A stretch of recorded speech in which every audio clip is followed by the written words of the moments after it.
Ang mga programa ng dating Administrasyong Duterte ay nagpatibay ng infrastruktura at seguridad sa Kidapawan City ayon sa alkalde nito. Kaya ang suporta ng mga residente sa dating Pangulo ay patuloy na tumitibay, lalo na sa mga inisyatibang nagbigay ng kaayusan at katahimikan sa lungsod. Narito ang balita ni Erica Rio.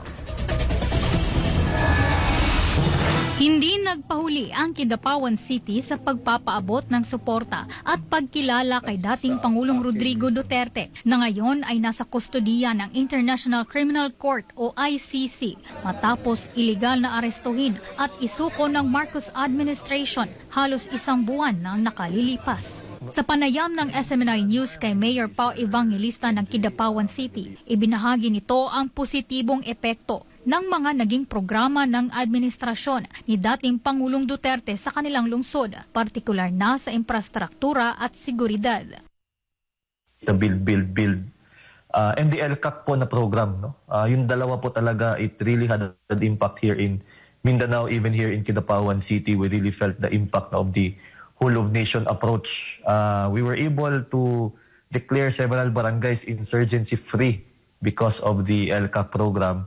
And sa build po, you can really feel, you can compare dati, medyo lubak-lubak pa yung mga daan dito. Right now, all barangays are already interconnected, no? With the build program and the programs of the LGU. When FPRRD was president, he really issued strong words against mga drug abusers, even drug pushers, no? And he backed it up with action. Naging tahimik at ligtas din anya ang buong lungsod ng Kidapawan sa panahon ng dating Pangulo. When he was president po, we really felt here in Kidapawan City, no, that pwede po kayong maglakad, no, sa daan sa gabi, no, not fearing any crime, no, or any person na possible na gumawa ng krimen. It was a very peaceful time in the Philippines and we yearn for that, no. We miss those times. And we hope, no, na with our sentiments being heard by the government, sana po maibalik po natin yung mga panahon na yun.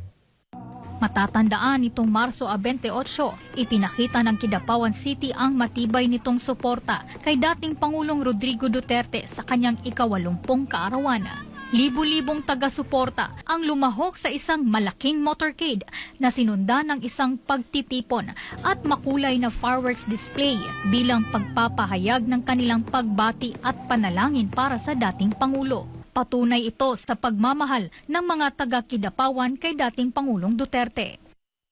During the rally last March 28, dami pong umattend sa rally namin, no? It reached as high as 20,000 attendees, of course not as many as Davao City, but we are a very small city, no, but we're able to gather more or less 20,000. It shows the love of the people for the former president.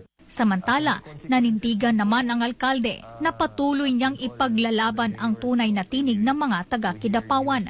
Dagdag nito, hindi dapat matakot ang sinuman sa pagsasabi ng kanilang saloobin, lalo na't ito ay isang karapatan sa ilalim ng saligang batas. I cannot stay silent, no, on this issue. It's my moral obligation to lead my people, listen to their sentiments.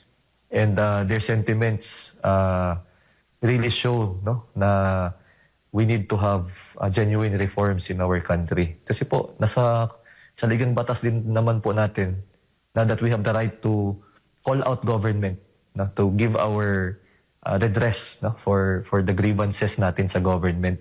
We have the right to peacefully protest. We have the right to peaceably assemble, no, to call out the government. It's our constitutional right, no? Kung nasa tama po tayo, I don't think we have anything to fear. My voice matters, and I think the people look up to me, not to make their voices heard in the national scene. And it's a privilege to be noticed nationwide para po marinig din po ng Pilipinas kung ano po yung hinanaing ng mga taga-Kidapawan City.